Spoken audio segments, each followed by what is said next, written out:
What's up, everyone? Welcome to another episode of Home Built Workshop. Today, I'm going to make another one of these really handy sanding beams.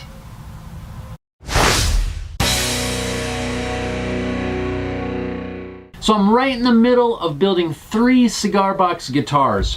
One of the tools that I'm finding I reach for a lot, not just in these projects, but in several other ones that I've done recently. Just an aluminum rectangular tubing that I've made a couple of wooden ends for it, drilled a hole in the end so that I can hang it up on the wall. I use it to attach sandpaper to the edge and it gives me a nice flat surface to sand, whether I hold the piece on the beam or I use the beam and sand across the piece.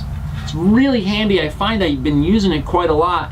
I want to have more than one of these because I want to be able to have different grits, several different grits. You can attach sandpaper to the narrow edge, to the wide face. Right now I've got some 220 stuck to this one. I've got a chunk of this aluminum left. It's hollow all the way through so that I'm able to insert some ends. I need to cut this down and get it down to the right size. Before I do that, I'm going to glue up some scraps of wood that I'm going to use for the handle. I'm just using some scraps and things that I have around the shop, so I don't have to actually purchase anything. What I have here are some strips of, I believe, some canary wood. It looks really nice when it has a finish on it. It's got kind of some interesting color combinations. First, I'm going to glue this up into a block.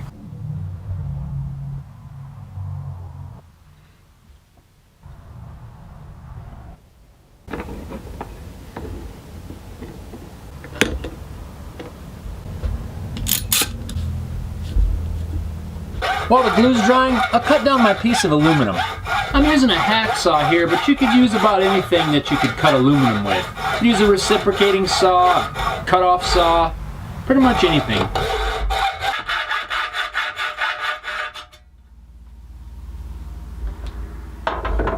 And the hacksaw seemed to be taking way too long, so I finished it up with a reciprocating saw. And I'll clean up those jagged edges using a file.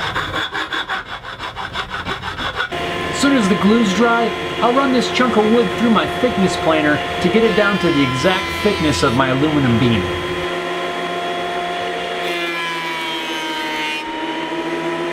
Now on my crosscut sled, I'll just square up the edges of this block. And I'll rip the block down to the same width as the aluminum tube.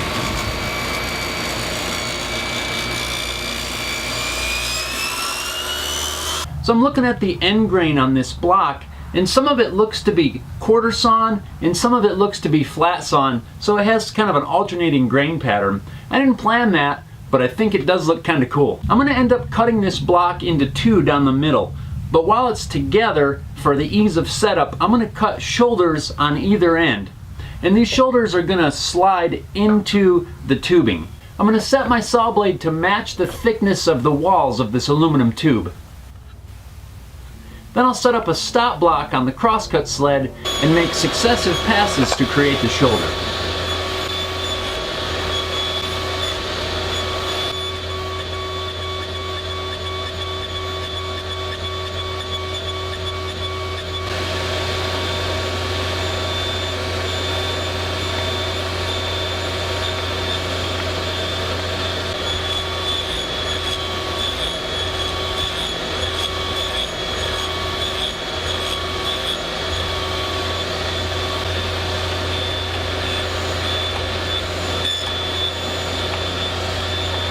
I'll clean up those edges and fine-tune the fit just a little bit using a scraper. I want the end result to be a nice snug fit, but not super tight. I need to have a little bit of room for some epoxy.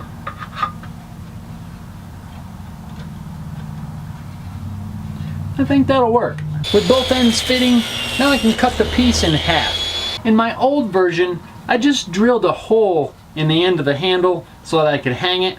The new version 2, I want to have a provision for clamping. So before I round this over, I think I want to take a router and route just a little notch to accommodate the head of a clamp so that I can clamp this down and the clamp will hopefully be out of the way when I'm using this. I'll just use a 3/4 inch straight cutting bit in my router and just cut a little notch.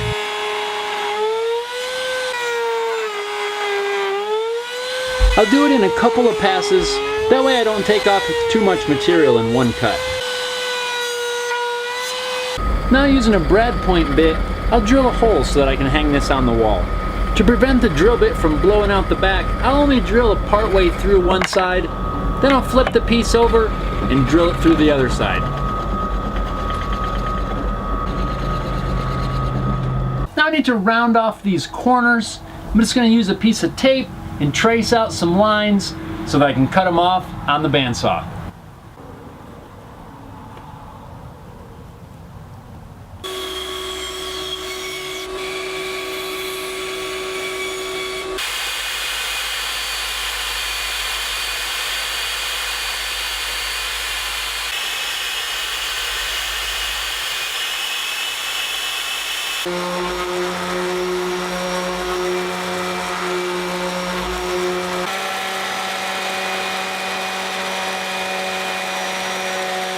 Now I'm ready to glue this thing into place. Before I do, I'm going to take a punch with a sharp tip. I'm just going to scratch up this surface a little bit, and that's just to make sure that the surface is rough and it's got some bumps and things in there so that the epoxy will hold on a little bit better. Just being really random, there's no real science to this part. You're just trying to add some surface area for the epoxy.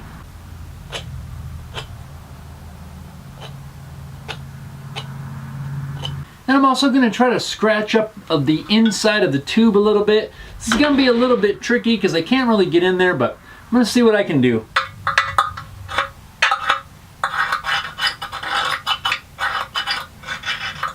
Now I'll just mix up some epoxy.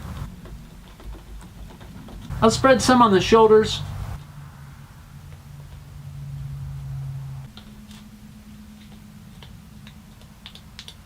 Slide the pieces in place. I'm using 5-minute epoxy for this, so I don't have a whole lot of open time to mess around, so I need to work quickly. A little thinner works really well. Clean up the squeeze out. Yeah, I probably should have masked off the wood. Now that I'm thinking about it.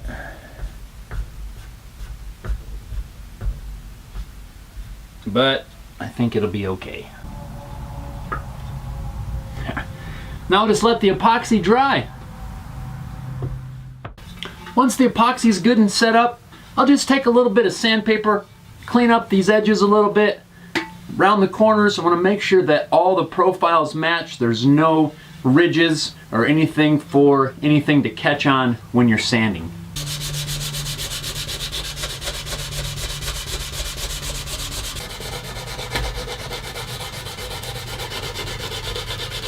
For the finish, I'm going to use my go-to shop project finish, good old Danish oil.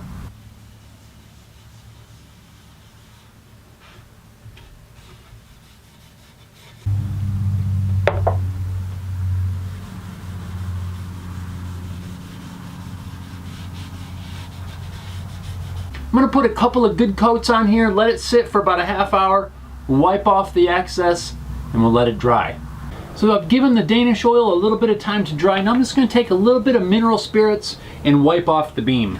This is to make sure it's nice and clean. I don't have any gunk or grime or Danish oil stuck to the beam. That way we can attach our sandpaper. So now the beam's all nice and clean. It's time to attach the sandpaper to it. If you take nothing else away from this video, take this tip right here, because you can use it for a lot of other things in the shop, not just a sanding beam like this. Now in no way, shape, or form can I take credit for this idea. It is not my idea, but it is awesome and I'm going to share it. This idea came from the Crimson Guitars YouTube channel. Ben is the guy over there at Crimson Guitars that does the videos. I'll put a link to their channel in the description. I don't know if it's originally their idea or not, but it's where I discovered it, so I'm going to give credit where credit is due. First, you want to start out with some sandpaper. I've got a strip of 120 and I've got a strip of 240 sandpaper that I want to attach to either side of this beam. Now really, I think the best way to go would be to use the self-adhesive sandpaper that you just peel and stick on there. That would work the best.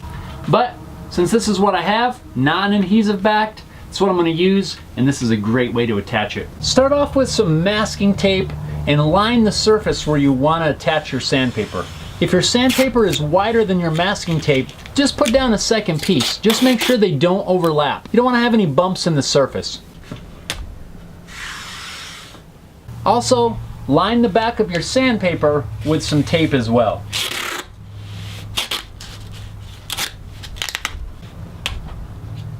Now I'm going to spray the back of the sandpaper with some CA glue activator. Now on the sanding beam, or whatever surface you want to attach the sandpaper, I'll put a few drops of CA glue. Now just peel up your sandpaper and glue it on.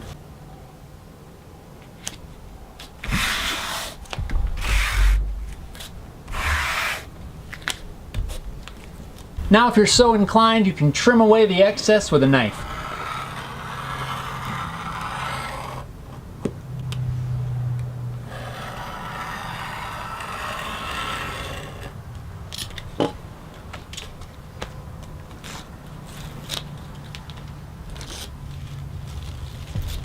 Really what we've just done is created some double stick tape by gluing the two pieces of masking tape together. It's easy to remove the tape from the beam when the sandpaper needs to be changed. I suppose really you could probably just glue the masking tape right to the sandpaper. That might work. I haven't tried that yet, but I suppose in theory it might work. Some other applications for this would be if you needed to stick a piece of wood down so you could sand it flat. But you don't want to glue your piece to the work table. So you could use this tape to glue a piece of wood down if you didn't have any double-sided tape, or sometimes that double-sided tape is so sticky when it peels it off it'll actually peel pieces of the wood away. I've actually had that happen and this works a lot better. So it's not just to be used for sanding, but I do like it for this because it doesn't matter the width of your piece. You just lay out the paper. You could use a full sheet of sandpaper, you could use a strip of sandpaper, whatever size you need. Just put the tape, glue another piece down, you're good. So now I think it's time to try this thing out. Now if I want to clamp this down, I'll just install a clamp utilizing the notch that I put in the handle. This allows me good access when I'm sanding long pieces.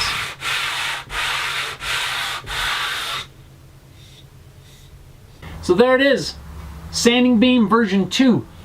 I'll end up putting more sandpaper on the other sides, probably some different grits, some narrow strips, that way you can sand on the edge as well as the wide surface. So I think this is going to work out really good. I like having it a little bit longer than the other one. This one worked out awesome and I'm definitely not going to get rid of it, but I think the added length will definitely be helpful. So I hope you guys enjoyed this video. I know I'm happy to have made this. I'm looking forward to getting a lot of use out of it. And like I mentioned a minute ago, if you take nothing else away, definitely take the masking tape and super glue tip and stick it in your back pocket because you never know when it's going to come in handy. There always seems to be some sort of creative clamping solution that this just might work for you. If you enjoyed the video, please give it a thumbs up. I'd appreciate the support. Also, like always, social media links are down below in the description. You can follow me there, as well as links to my second YouTube channel called Inside Home Built Workshop. I'll put all that down below in the description. So thanks a lot for watching, everyone. We'll see you next time.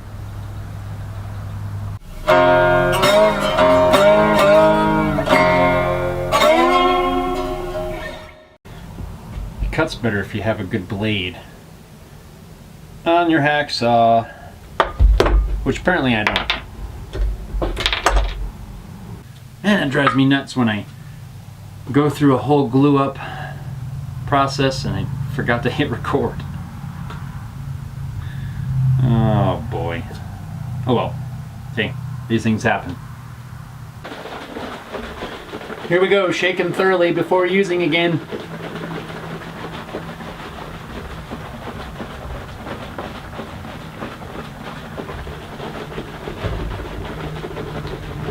Do you think that's thoroughly enough? I'm gonna go with yes.